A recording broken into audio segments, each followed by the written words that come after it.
दोस्तों थंबनेल व टाइटल के माध्यम से आपको जानकारी मिल चुकी होगी कि मैं आज किस विषय, किस टॉपिक या किस ट्रेड के बारे में जानकारी देने जा रहा हूं। जी हां दोस्तों, मैं जानकारी देने जा रहा हूं आपको इलेक्ट्रीशियन पावर डिस्ट्रीब्यूशन ट्रेड के बारे में। इसी ट्रेड के बारे में आपको पूरी जानकारी A to Z दी जाएगी, तो लगातार बने रहिए हमारे साथ। मैं हूं दीपांशु वाजपेयी, आपका हार्दिक स्वागत करता हूँ अपने यूट्यूब चैनल गाइडलाइन हब पर। दोस्तों जहां तक बात करते हैं इलेक्ट्रीशियन पावर डिस्ट्रीब्यूशन ट्रेड के बारे में, तो ये ट्रेड NCVT की ट्रेड होती है और 2 वर्ष की ये ट्रेड होती है। और इस ट्रेड में एडमिशन यानी प्रवेश लेने के लिए आपका हाई स्कूल पास होना बहुत ही ज़्यादा ज़रूरी होता है, वो भी गणित व विज्ञान विषय के साथ में।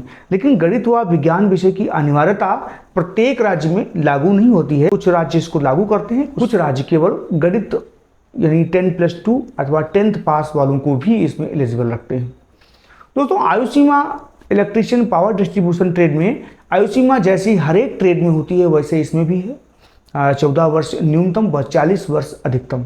नियमानुसार आरक्षण की भी व्यवस्था की गई है। अगर आप SC या ST कैटेगरी से आते हैं तो आपको एज में आरक्षण सुविधा का इसमें लाभ मिल सकता है। प्रवेश प्रक्रिया भी हर एक ट्रेड जैसे कि fitter, Turner, machinist, welder, ITI की जो ट्रेडें होती हैं उसी प्रकार से इस ट्रेड का भी जो प्रवेश प्रक्रिया होती है वो भी समान होती है। अगर आप गवर्नमेंट ITI बैच में प्रवेश लेना चाहते हैं तो इसके लिए आपको फॉर्म डालना पड़ता है, उसके बाद मेरिट बनती है, अथवा एग्ज़ाम होता है जो एंट्रेंस एग्ज़ाम होता है उसके माध्यम से मेरिट बनती है, तो उसी के हिसाब से आपका इसमें ट्रेड चयन मिलता है। प्राइवेट सेक्टर में इस ट्रेड का ज़्यादा स्कोप नहीं है। कहने का मतलब हमारा यह है कि प्राइवेट ITI में ज़्यादातर ये ITI नहीं मिलती है। इलेक्ट्रीशियन ट्रेड तो आपको मिल जाएगी, लेकिन इलेक्ट्रीशियन पावर डिस्ट्रीब्यूशन ये एक नई ट्रेड है। प्रत्येक गवर्नमेंट ITI कॉलेज में लगभग ये मिल जाती है आपको, लेकिन ये ट्रेड इलेक्ट्रीशियन की अपेक्षा बहुत ज़्यादा नई है और इस ट्रेड का जो स्कोप है वो भी नया ही है। यानी इस ट्रेड को अपना स्कोप बनाना पड़ेगा। कहीं भी किसी भी फैक्ट्री में जॉब करने के लिए जाएंगे तो इलेक्ट्रीशियन सबसे पहले देखता है कि इलेक्ट्रीशियन ट्रेड से ITI किया है। सिलेबस की बात करें तो इलेक्ट्रीशियन व वायरमैन के समान ही इसका सिलेबस होता है। फर्स्ट ईयर में पहले साल में आपको इलेक्ट्रिसिटी के मूल सिद्धांत, वायरिंग कैसे करनी होती है, किस प्रकार से वायरिंग की जाती है, मीटर वगैरह के बारे में पूरी जानकारी, बैटरी चार्जिंग कैसे की जाती है और बैटरी चार्जिंग में कौन कौन से इक्विपमेंट यूज होते हैं, उनकी मरम्मत कैसे करनी होती है, जितने भी घरेलू उपकरण होते हैं उनकी मरम्मत कैसे करनी होती है, ये आपको पहले साल में बता दिया जाता है। दूसरे साल में आपको इलेक्ट्रिसिटी सप्लाई प्रणाली के बारे में जानकारी दे दी जाएगी।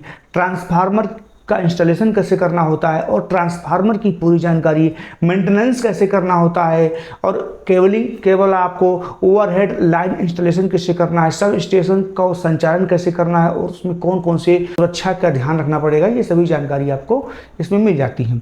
इसी सिलेबस के हिसाब से ही आपका प्रैक्टिकल भी हो जाता है। जहाँ तक बात करते हैं दोस्तों उच्च शिक्षा की, तो उच्च शिक्षा प्राप्त करना हर एक ट्रेड, जैसे कि हमने बताया कि NCVT की कोई भी ट्रेड होती है उसमें उच्च शिक्षा के लिए आप पॉलिटेक्निक का डिप्लोमा आराम से कर सकते हैं।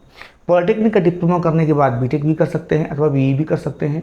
तो आपके पास ITI करने के बाद जो विकल्प उपलब्ध होते हैं वही विकल्प आपको इलेक्ट्रीशियन पावर डिस्ट्रीब्यूशन ट्रेड से ITI करने के बाद भी उपलब्ध होंगे। दोस्तों फीस की बात करते हैं तो फीस गवर्नमेंट ITI में अगर आप ITI करेंगे तो ना के बराबर फीस लगती है। लगभग 4000 से 5000 में आपका पूरी ITI हो जाएगी। प्राइवेट संस्थान से अगर आप ITI कर रहे हैं, स्टेट से ITI कर रहे हैं, तो संभवतः आपका 40,000 से 50,000 तक का खर्चा आ सकता है। वैसे तो ये आपको प्राइवेट संस्थानों में ये ट्रेड मिलती ही नहीं है, मिलेगी ही नहीं। बाय द वे आपकी ये ट्रेड मिल गई है तो वहाँ पर आपका 40,000 से 50,000 तक का खर्चा उसमें आ सकता है। हाँ, मेन सबसे ज़्यादा होता है कि आखिर इस ट्रेड से ITI करने के बाद करियर के हमें कहाँ कहाँ अवसर मिलेंगे, जॉब कौन कौन सी पाएंगे, जॉब टाइटल को क्या होगा, कहाँ कहाँ हम जॉब पा सकते हैं। किसी भी गवर्नमेंट सेक्टर की अथवा प्राइवेट सेक्टर में आप टेक्नीशियन पद के लिए चयन होता है इलेक्ट्रीशियन पावर डिस्ट्रीब्यूशन ट्रेड से ITI करने के बाद में। इलेक्ट्रीशियन या sub station operator, lineman, maintenance technician आदि बहुत सारी ऐसे जॉब टाइटल हैं, उसके लिए आप एलिजिबल हो जाते हैं। हाँ, ये जरूर कह सकते हैं कि वर्तमान में इलेक्ट्रीशियन की अपेक्षा इलेक्ट्रीशियन पावर डिस्ट्रीब्यूशन इतना ज़्यादा पॉपुलर नहीं है। इसीलिए जितनी भी प्राइवेट सेक्टर की अथवा गवर्नमेंट सेक्टर की कहीं भी फार्म निकलते हैं तो वहाँ पर इलेक्ट्रीशियन नाम से फार्म निकलते हैं, तो आपको इलेक्ट्रीशियन के लिए ही आपको फार्म अप्लाई करना पड़ेगा। बहुत सारे ऐसे प्राइवेट संस्थान अथवा गवर्नमेंट संस्थान हैं जो इलेक्ट्रीशियन पावर डिस्ट्रीब्यूशन को वायलेट नहीं करे हैं, यानी उनको नहीं लेते हैं कि वो इलेक्ट्रीशियन वालों को ही ले रहे हैं।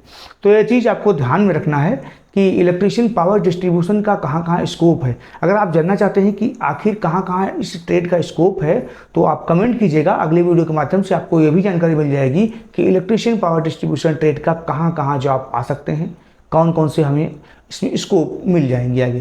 कैसा लगा वीडियो आप कमेंट के माध्यम से हमको जरूर बताइएगा। मिलते हैं अगले वीडियो में, तब तक के लिए नमस्कार।